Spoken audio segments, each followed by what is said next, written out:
En el nombre del Padre, y del Hijo, y del Espíritu Santo. Amén. Oración por la paz de Colombia. Padre, tú eres un océano de paz y nos regalas por medio de tu Hijo Jesucristo y por la acción del Espíritu Santo este don, y lo siembras en nuestro corazón por medio de la conversión y la reconciliación. Tú nos confías la paz a nuestra responsabilidad, convirtiéndonos en artesanos de la paz para construirla con pasión, paciencia, experiencia y tesón. Tú quieres que nuestras familias sean escuelas de paz donde te escuchemos, acojamos y sigamos mejor, y así germinen palabras y gestos de perdón, escucha, diálogo, ternura, amor y reconciliación. Que los niños y jóvenes se conviertan en protagonistas de un futuro de paz. Acompáñanos en las responsabilidades que tenemos en nuestra vida social, política, económica, cultural y eclesial. Haz que difundamos el respeto por la vida, las personas y la creación, que seamos solidarios, fraternos, justos y trabajadores del bien común. Acoge en tu casa a quienes murieron víctimas de la guerra fratricida. Mueve el corazón de los actores violentos para que vuelvan a ti y sean también ellos constructores comprometidos de la paz. Fortalece a las víctimas en su dignidad y otórgales la valentía para ofrecer el perdón. Que María, Reina de la Paz, nos ayude a desarmar el corazón, a vivir la justicia, el perdón, la reconciliación y la paz, para que nazca en Colombia la civilización del amor. Amén. Lectura del primer libro de los Reyes, capítulo 19. En aquellos días, cuando Elías llegó a Horeb, el monte de Dios, se metió en una cueva donde pasó la noche. El Señor le dijo: «Sal y ponte de pie en el monte ante el Señor.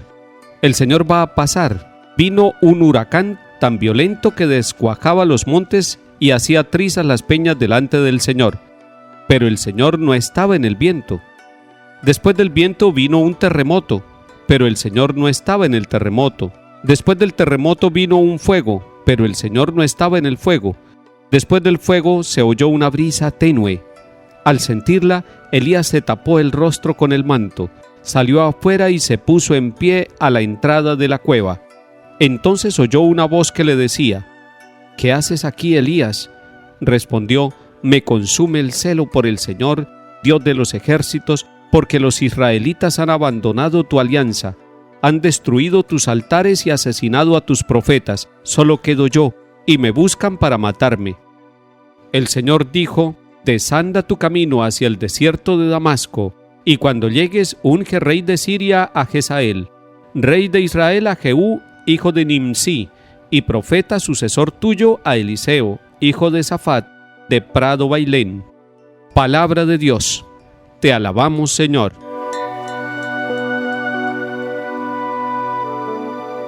La experiencia de Elías en el monte Horeb es muy significativa, muy interesante.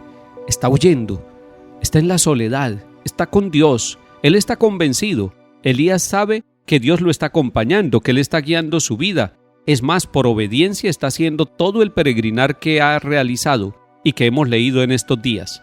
Se metió en una cueva, pasó allí la noche, pero escuchó la voz del Señor que le decía: «Ponte en pie en el monte del Señor, el Señor va a pasar». Si a nosotros nos dijeran «el Señor va a pasar», ¿qué imaginaríamos? ¿Qué esperaríamos? Dice la palabra de Dios que vino un huracán, pero el Señor no estaba ahí. Vino el terremoto, tampoco estaba el Señor en el terremoto. Vino el fuego, y tampoco.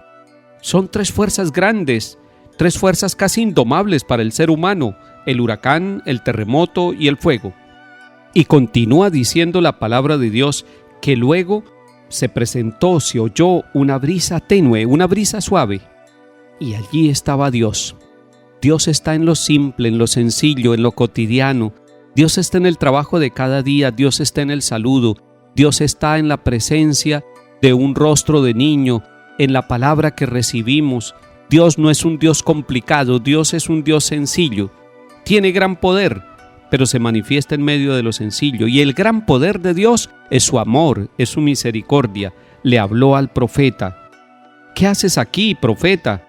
Me consume el celo por el Señor. Los israelitas han abandonado tu alianza». Esa era la motivación que él sentía. Él sentía que debía defender la presencia de Dios y la alianza con Dios, ser fieles, ser el pueblo elegido de Dios. Es necesario que nosotros también seamos defensores de la presencia del Dios que está en nuestro corazón, en nuestra iglesia, en nuestra vida. Que nosotros seamos defensores de la alianza con Dios. Pero estemos convencidos, como Elías, de que Dios nos habla en las cosas sencillas. Hoy Dios le va a hablar a su corazón. Hoy Dios le va a hablar de una manera inesperada, de una manera sorprendente. Tenga el oído, tenga el corazón listo, tenga su conciencia preparada, esté dispuesto, porque en el silencio, en la soledad, Dios se manifiesta y se manifiesta con gran amor. Salmo 26. Escúchame, Señor, que te llamo. Ten piedad, respóndeme. Oigo en mi corazón, busca mi rostro. Tu rostro buscaré, Señor, no me escondas tu rostro. No rechaces con ira a tu siervo, que tú eres mi auxilio, no me deseches. Espero gozar de la dicha del Señor en el país de la vida. Espera en el Señor, sé valiente, ten ánimo, espera en el Señor. Lectura del Santo Evangelio según San Mateo, capítulo 5.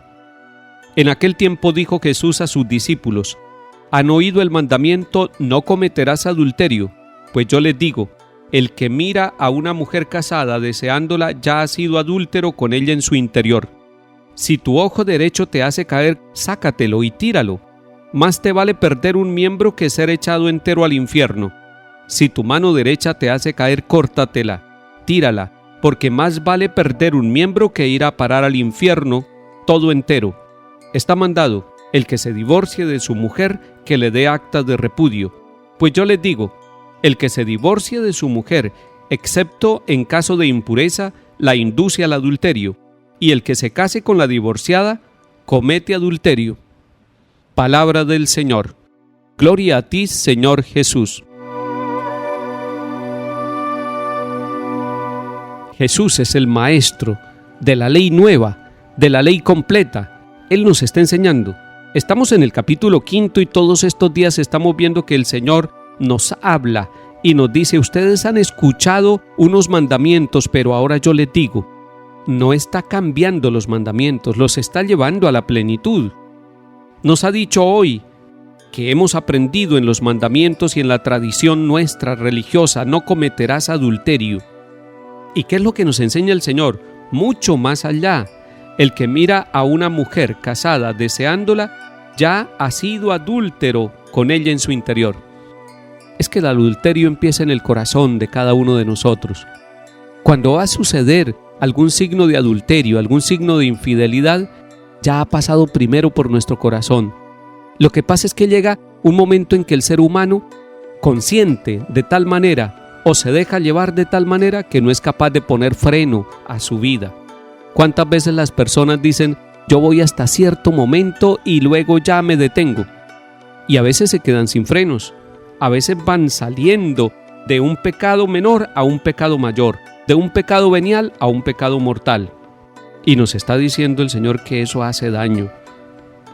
Es decir, es el corazón el lugar de las decisiones, es el lugar del encuentro con Dios, así como el profeta Elías encontró a Dios en el silencio y en la soledad. Nosotros encontramos a Dios en nuestro corazón.